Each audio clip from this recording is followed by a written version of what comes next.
Dans des salles d'audience bondées, ces conducteurs ivres et imprudents sont enfin confrontés à toute la rigueur de la loi, et leur confiance s'effondre dès que les peines de prison à perpétuité sont évoquées. Larmes, excuses et regrets soudains inondent la salle, tandis qu'ils implorent la clémence, espérant que l'émotion puisse réparer les dégâts causés par leur choix égoïste. Mais les juges, dans cette vidéo, restent impassibles, les preuves sont accablantes, et à chaque sentence prononcée, une question demeure. Comment réagir lorsqu'il n'y a plus d'issue? Numéro 10. Amber Pereira. Avril 2022 fut le jour qui changea tout. Ce soir-là, une virée nocturne sur la Selmon Expressway, en Floride, se transforma en un procès aux conséquences inéluctables. 2 ans plus tard, le choc se reproduisit, non plus sur l'autoroute, mais dans une salle d'audience silencieuse et bondée, où Amber Pereira attendait de savoir quelle part de son avenir allait s'évanouir. L'accusation a requis la prison à vie.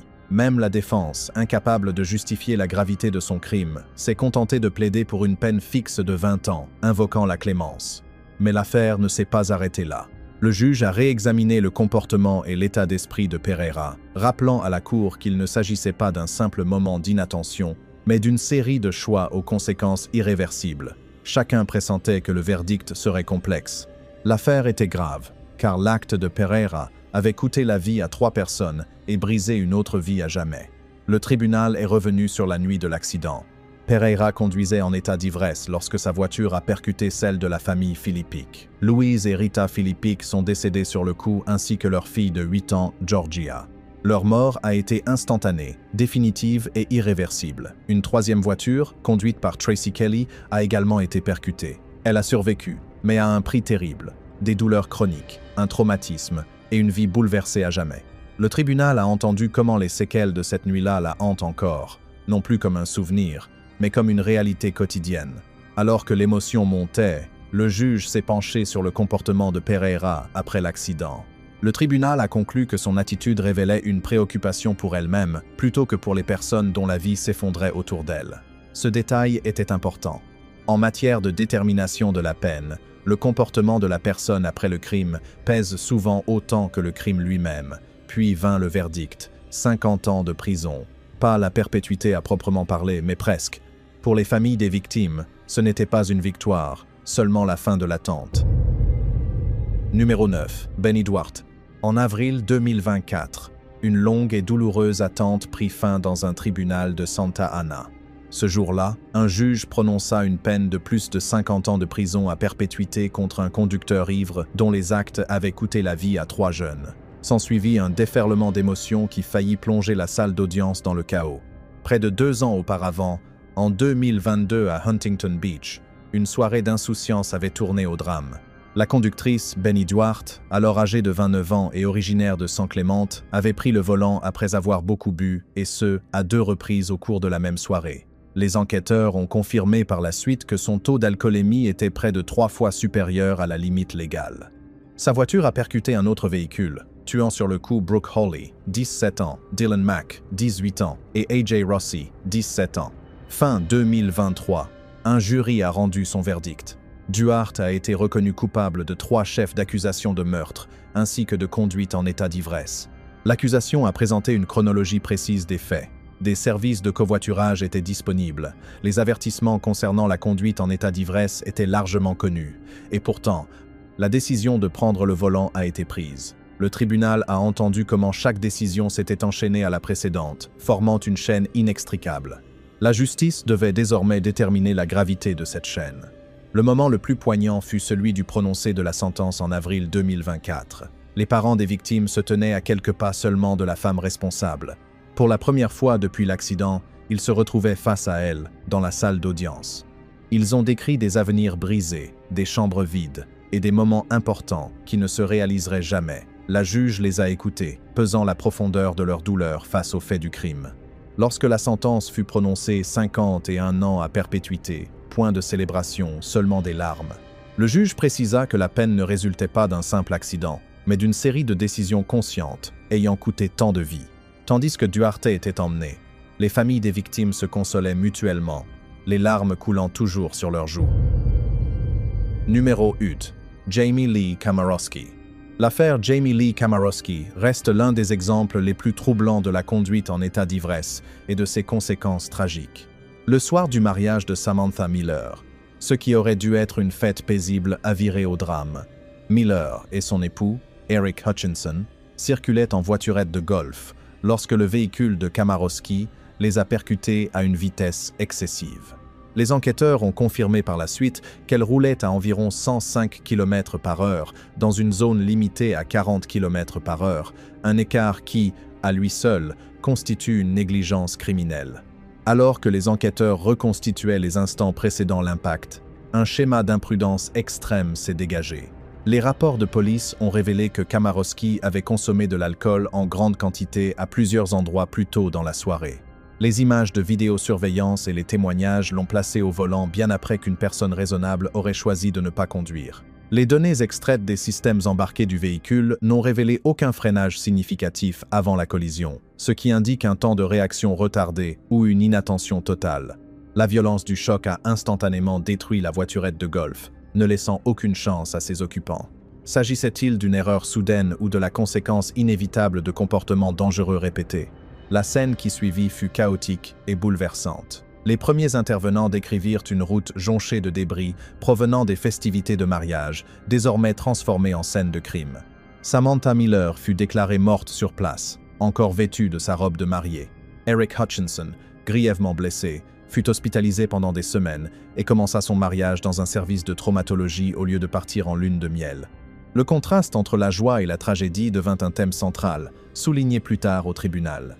Les résultats toxicologiques ont levé tout doute quant à l'altération des facultés. Le taux d'alcoolémie de Kamarowski était près de 3 fois supérieur à la limite légale, un niveau associé à une perte importante de contrôle et de jugement. L'accusation a présenté ces éléments ainsi que l'analyse de la vitesse et l'état de la chaussée. Des témoignages d'experts ont démontré que l'accident était évitable. Il aurait pu être évité à chaque étape.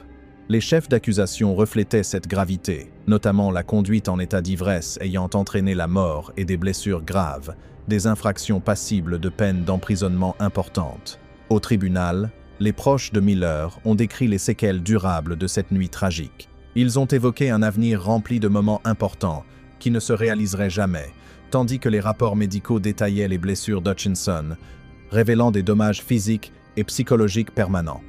Le juge a souligné qu'il ne s'agissait pas d'une simple erreur d'inattention, mais d'une série de décisions prises sur plusieurs heures. Un accord de plaidoyer a épargné aux familles un procès, mais a tout de même abouti à une lourde peine. Kamarowski a été condamné à des décennies de prison, une reconnaissance légale du fait que l'imprudence à ce niveau est assimilée à un acte de violence. Numéro 7. Jessica Adjo. L'affaire Jessica Adjo a suscité une vive émotion à Miami, tant par son contexte que par son impact émotionnel. En avril 2016, Adjo a grillé un feu rouge et percuté le véhicule de Nadji El-Koti, 48 ans, qui se rendait à son travail 2 jours avant son mariage. La collision lui a été fatale. Les détails de cet accident survenu tôt le matin révèlent une scène d'une imprudence extrême. Selon le département de police de Miami-Dade, Adjo conduisait sa Hyundai Sonata 2011 à vive allure lorsqu'elle a grillé un feu rouge à l'intersection de la SW 127 avenue et de la SW 120 rue, percutant la Toyota Prius d'El-Koti.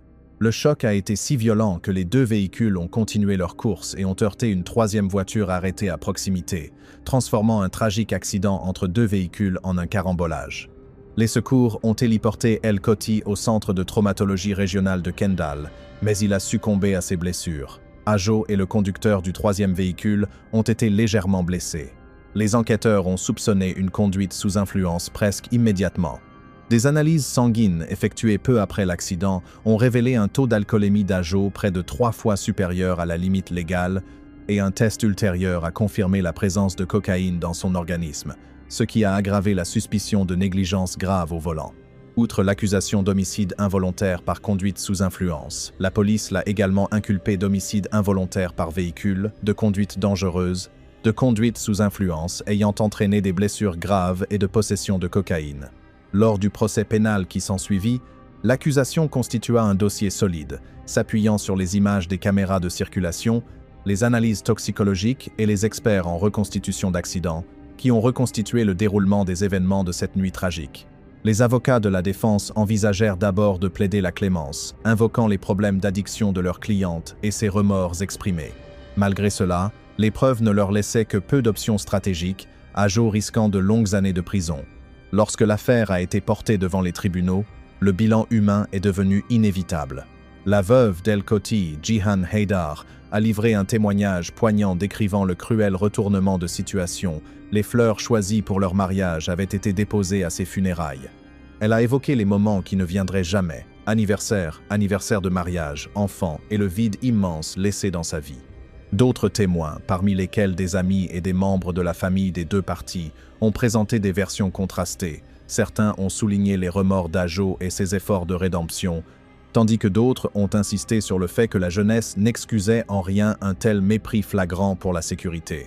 Le juge Richard Hersch a finalement mis en balance ses plaidoyers émotionnels et les exigences légales. La loi floridienne prévoit une peine minimale obligatoire pour homicide involontaire par conduite en état d'ivresse, et malgré les arguments en faveur d'une réduction de peine, il a refusé de s'écarter des recommandations. Ajo a été condamné à 10 ans et demi de prison ferme, suivi de 9 ans de probation, d'une cure de désintoxication obligatoire et de 500 heures de travaux d'intérêt général, reflétant à la fois la gravité de ses actes et la volonté du système judiciaire d'imposer des conséquences proportionnées. Numéro 6. Felicia Sunshine Lazo. L'affaire Felicia Sunshine Lazo s'est déroulée à Dearborn, dans le Michigan, suite à une collision à grande vitesse qui a coûté la vie au docteur Ghada Mustafa, médecin respecté et mère de 3 jeunes enfants. En juillet 2024, Madame Lazo a grillé un feu rouge à environ 188 km/h dans une zone limitée à 56 km/h. Le choc a été immédiat et fatal.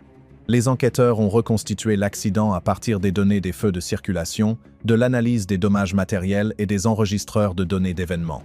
Leurs conclusions sont sans appel. La collision est due à une vitesse excessive et à un mépris flagrant de la signalisation. L'accusation a souligné que l'intersection était bien signalisée et que la visibilité était excellente. Lors du prononcé de la sentence, le tribunal a entendu des témoignages décrivant le dévouement du docteur Mustafa envers sa famille et sa communauté. Lazo a exprimé des remords, mais le juge a insisté sur la dissuasion et la sécurité publique. Elle a été condamnée à une peine de prison de 6 à 15 ans. Pour la famille de la victime, cette peine ne pourra jamais remplacer la perte subie. Numéro 5. Jordan Fuss. L'affaire Jordan Fuss a démontré comment la vitesse excessive combinée à l'alcool transforme un véhicule en arme mortelle. Les images des caméras de circulation ont filmé Fuss au volant d'une berline Infiniti à des vitesses comprises entre 148 et 174 km/h dans une zone limitée à 72 km/h. Quelques instants plus tard, il a grillé un feu rouge et percuté un véhicule à bord duquel se trouvaient une mère et son fils de 6 ans, Santiago Mandreon. La collision a été fatale à l'enfant. Les enquêteurs ont constaté des forces d'impact extrêmes, compatibles avec une vitesse excessive, tandis que les analyses toxicologiques ont révélé que le taux d'alcoolémie de Fuss était près de 3 fois supérieur à la limite légale. Le procureur l'a inculpé d'homicide involontaire par conduite en état d'ivresse, se fondant sur des preuves vidéo, une reconstitution médico-légale et des analyses chimiques. Lors du prononcé de la peine, le tribunal était confronté aux limites légales du code pénal floridien. Malgré la gravité du préjudice, le juge a infligé la peine minimale autorisée par la loi, 14 ans d'emprisonnement. Numéro 4. Michael Ryan. La condamnation de Michael Ryan fait suite à une collision mortelle à contresens qui a mis en lumière les conséquences dramatiques de la conduite sous influence et imprudente sur la voie publique. Au volant d'un Toyota Tacoma circulant à contresens sur une route de Floride, Ryan est entré en collision frontale avec un Toyota Tundra transportant 6 personnes. Sous la violence du choc, 3 personnes ont trouvé la mort, dont des jumeaux à naître et leur oncle, tandis que d'autres ont subi des blessures invalidantes. Des experts en reconstitution d'accidents ont témoigné que l'angle de collision, la position des véhicules et le marquage au sol ne laissaient aucun doute. Ryan circulait à contresens. Les preuves médicales ont confirmé l'hospitalisation prolongée des survivants qui ont subi de nombreuses interventions chirurgicales et ont été soignés en soins intensifs. Le procureur a retenu 3 chefs d'homicide involontaire par véhicule, insistant sur le caractère prévisible du préjudice lorsqu'un conducteur ignore le sens de circulation. Lors du prononcé de la sentence, Le tribunal a reconnu les remords exprimés par Ryan, mais a rappelé un principe juridique fondamental. Le regret n'annule pas les conséquences. Le juge a souligné que la peine doit viser la dissuasion et la sécurité publique, et non se fonder uniquement sur l'émotion.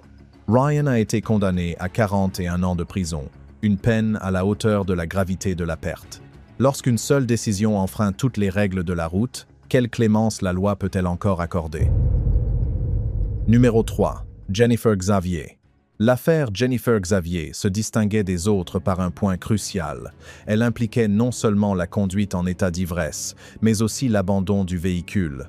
En 2018, après avoir consommé de l'alcool, Xavier circulait sur l'Interstate 5 près de San Diego lorsque sa voiture a quitté la chaussée et a plongé dans un fossé rempli d'eau.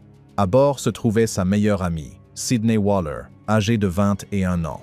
Xavier a réussi à s'extraire du véhicule submergé. Au lieu d'appeler les secours ou de porter assistance, elle a pris la fuite. Les premiers intervenants sont arrivés plus tard et ont trouvé la voiture immergée, Waller toujours piégée à l'intérieur. Elle a été secourue et transportée à l'hôpital, mais elle est décédée quelques jours plus tard des suites de ses blessures. Xavier a été inculpé de meurtre au second degré, de conduite en état d'ivresse ayant causé des blessures et de délit de fuite mortelle. Le jury a accordé une importance particulière à sa décision de quitter les lieux, la considérant comme un acte délibéré et non comme un simple accès de panique. Lors du prononcé de la sentence, le juge a condamné Xavier à une peine de 19 ans à perpétuité, peine ultérieurement portée à 23 ans à perpétuité. Numéro 2. Blake Tellman. Blake Tellman n'avait que 22 ans lorsqu'une série de décisions irréfléchies a coûté la vie à Donna Chen, une infirmière de 53 ans, épouse et mère de 3 enfants. Le jour du drame, Tellman avait beaucoup bu, ce que des analyses toxicologiques ont confirmé par la suite, révélant un taux d'alcoolémie près de 3 fois supérieur à la limite légale. Ce qui rend cette affaire particulièrement troublante, c'est l'enchaînement des événements qui ont suivi. Les documents judiciaires indiquent que Tellman avait déjà eu un accident de voiture ce soir-là. Au lieu de s'arrêter ou de demander de l'aide, il a pris la fuite et a continué sa route. Quelques minutes plus tard, roulant à vive allure, il a perdu le contrôle de son véhicule, a quitté la chaussée et a percuté Donna Chen qui faisait son jogging. Le choc a été mortel.